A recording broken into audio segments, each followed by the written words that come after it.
So we've been thinking about our stories and the importance of our stories, and particularly the impact that our stories can make for good in those conversations that we're having with other people. That actually being able to speak of how God has been with us in various situations, good and bad, is really important. And it's taken me to something that I've looked at in the past, but I've been reminded of, and that's a particular Hebrew word, and the Hebrew word is zakar.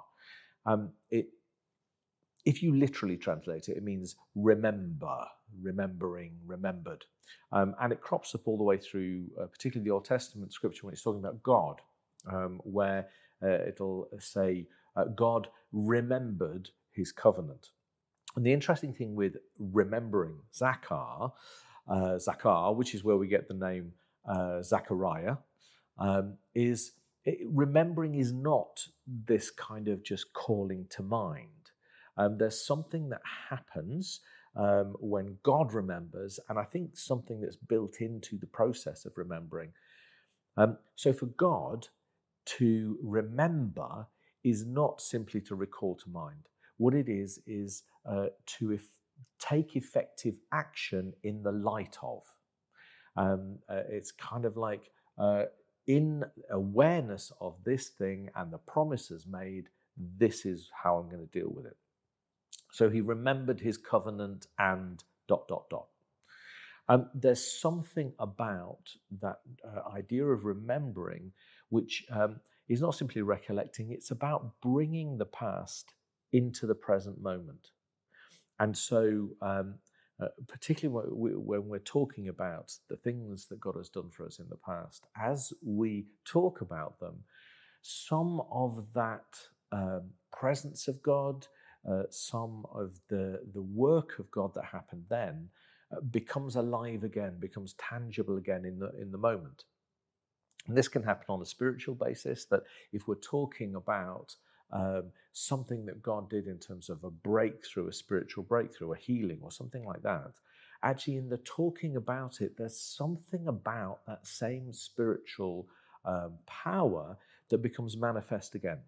And the Bible talks about the way that our witnessing to the past, our testimony, is actually active and living, and brings with it the life that was there in that moment that we're remembering. So as we talk to other people, as we're practicing the process of telling people our stories to other Christians in our small groups, other situations, what's happening is not simply a recollecting.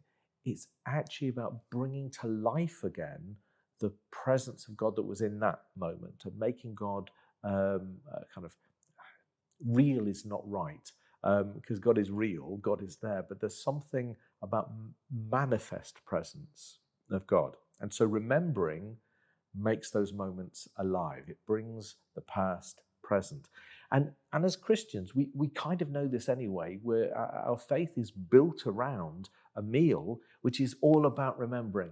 And when we remember at the Eucharist, at communion, this isn't simply oh yeah, this is what happened in the past.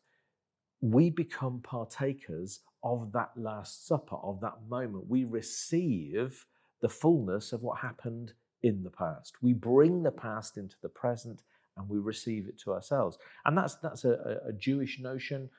When they celebrate the Passover and they tell the story of the Passover, they're not just telling the story, they're actually placing themselves in the story, and they become recipients of all that is true in that story.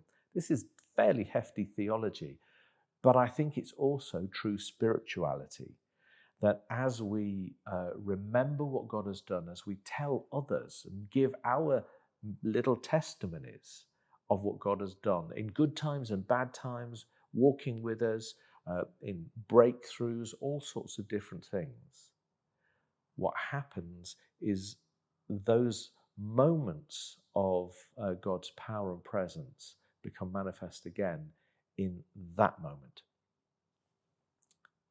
Take that away and think and see what you think about it. Let me know. Disagree, agree, let me know. I'd love to hear more. Take care. God bless, and we'll speak soon. Bye for now.